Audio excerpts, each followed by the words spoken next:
Next topic resistance of conductor. हा जो conductor आहे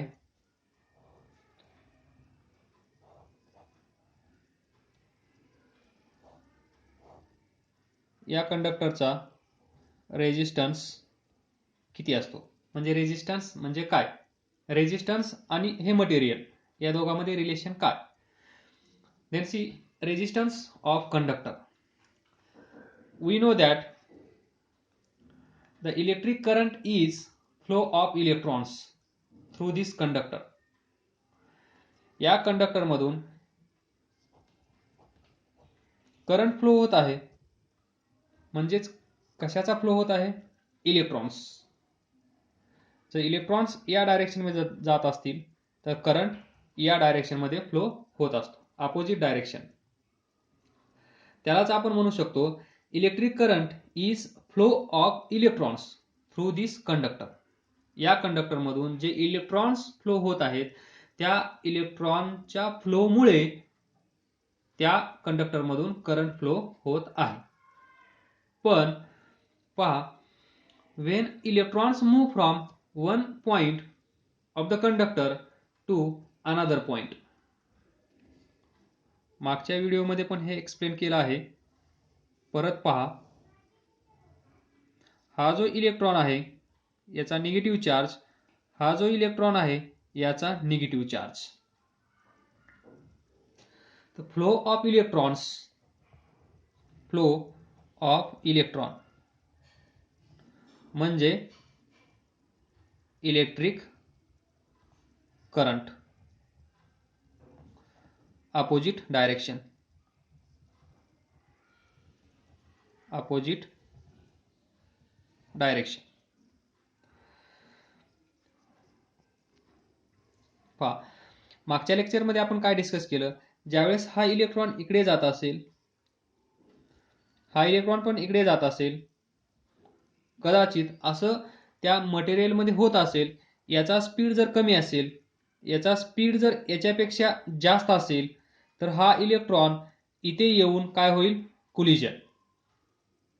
म्हणजे या इलेक्ट्रॉनला इथे एक ऑब्स्ट्रक्शन आला, अपोजिशन आलं, ऑब्स्टॅकल क्रिएट झाला, त्यामुळे या इलेक्ट्रॉनचा स्पीड कमी झाला. हे आपण डिस्कस केलं. मग यामुळे काय होतं, हे इलेक्ट्रॉन्स लवकर लवकर या साईडला जाणार नाहीत.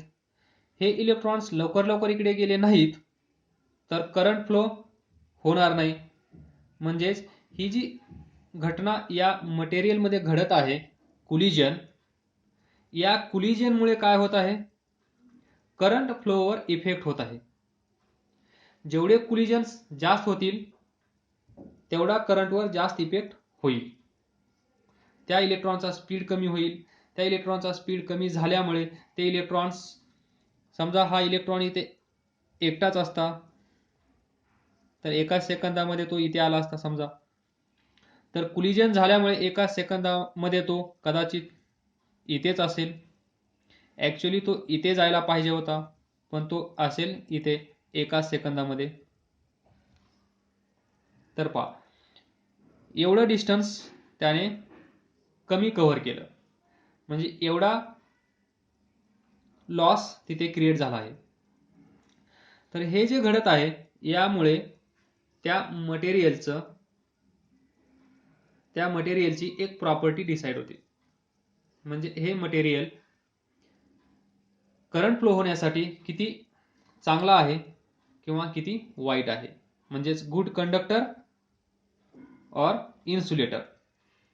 तर पहा, ही जी प्रॉपर्टी आहे या कंडक्टरची, ज्यामुळे त्या करंट फ्लोला अपोज होत आहे.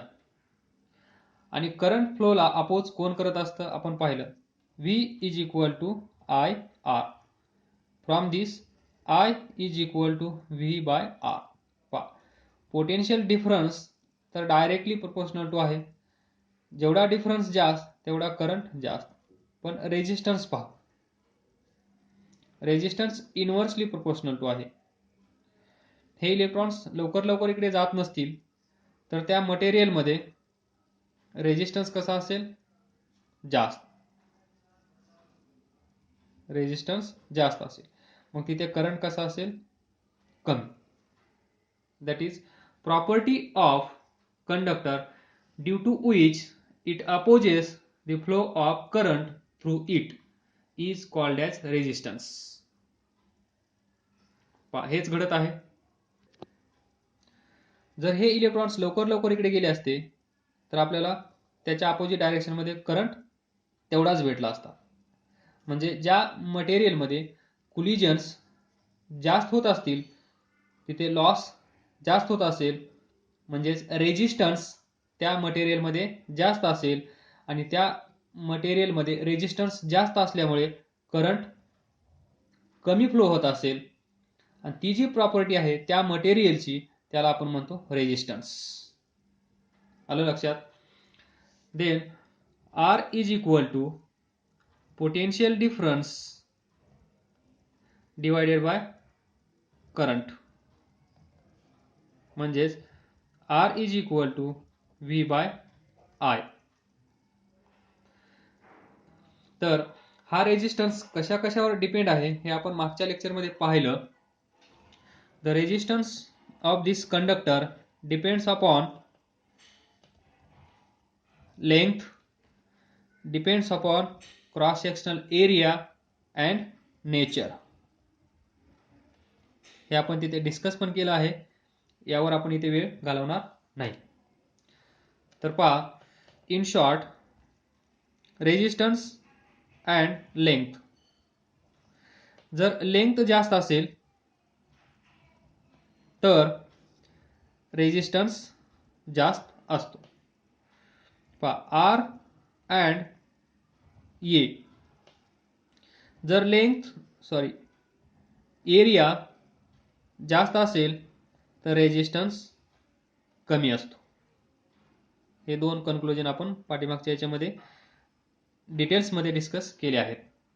म्हणजेच लेंथ जास्त असेल तर कुलिजन्स जास्त होतील आणि जिथे कुलिजन्स जास्त होतात तिथे रेजिस्टन्स जास्त असतो.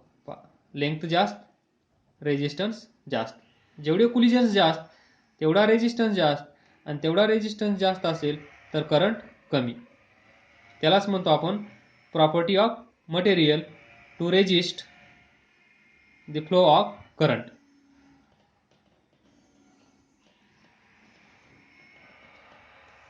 त्यानंतर क्रॉस सेक्शनल एरिया. जर एरिया जास्त असेल तर इथून जाणारे इलेक्ट्रॉन्स जास्त असतील. इलेक्ट्रॉन जास्त असतील म्हणजेच करंट, इलेक्ट्रॉन जास्त म्हणजेच करंट जास्त, आणि करंट जास्त म्हणजेच रेजिस्टन्स कमी. रेजिस्टन्स कमी. हे दोन लॉजिक नाही कळले तर त्याच दिवशी तुम्ही व्हिडिओ पाहिल्यानंतर लगेच विचारा. हे खूप महत्त्वाचे आहेत. फ्युचरमध्ये तुम्हाला हे दोन रूल्स खूप हेल्प करतील. Then unit. The SI unit of resistance is ohm. Ohm's law, सायंटिस्टचं नाव, मग त्या युनिटला त्याचंच नाव ओहम. तर आपण डिफाइन करूया. What is 1 ohm. We know that R is equal to V by I. Definition of 1 ohm. तर ही कशी डिफाइन करायची सर्वांनाच कळलं असेल. आतापर्यंत आपण अशा 1 ओहमच्या भरपूर साऱ्या डेफिनेशन्स, 1 एम्पियर, अशा भरपूर साऱ्या डेफिनेशन्स आपण डिफाइन केल्या आहेत. तर काय करावं लागेल, 1 ओहम येण्यासाठी 1 व्होल्ट पोटेन्शियल डिफरन्स आणि 1 एम्पियर करंट. म्हणजे हा जो कंडक्टर आहे या कंडक्टरमधून ज्यावेळेस आपण पोटेन्शियल डिफरन्स क्रिएट करणार बाय युजिंग सेलचा कॅपॅसिटी V, या साईडला असेल V, लोअर साईडला असेल 0, इथे असेल V, म्हणून इथे असेल 0. the potential difference across this conductor is V minus 0 is equal to V, and current through this conductor is positive to negative I, that is 1 ampere. तर पहा हे असेल 1 ओहम. तर पहा 1 ohm is the resistance of conductor.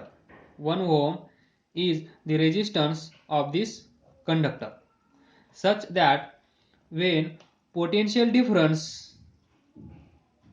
across these two terminals is 1 volt and current passing through this conductor is 1 ampere.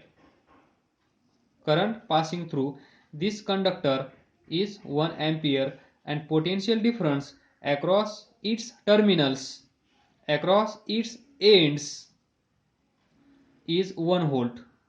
त्यावेळेस ही जी condition असेल, ही जी situation असेल, या सिच्युएशन मध्ये या कंडक्टरचा रेजिस्टन्स किती असेल तर तो असेल 1 ओहम.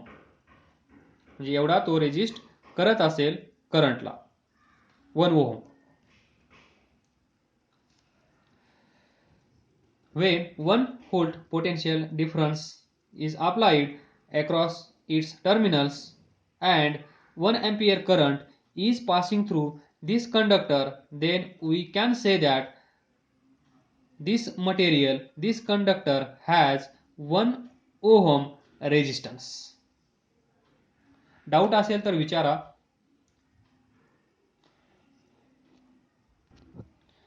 यानंतर आपण रेजिस्टन्स वर काही न्यूमेरिकल्स सॉल्व करणार आहोत.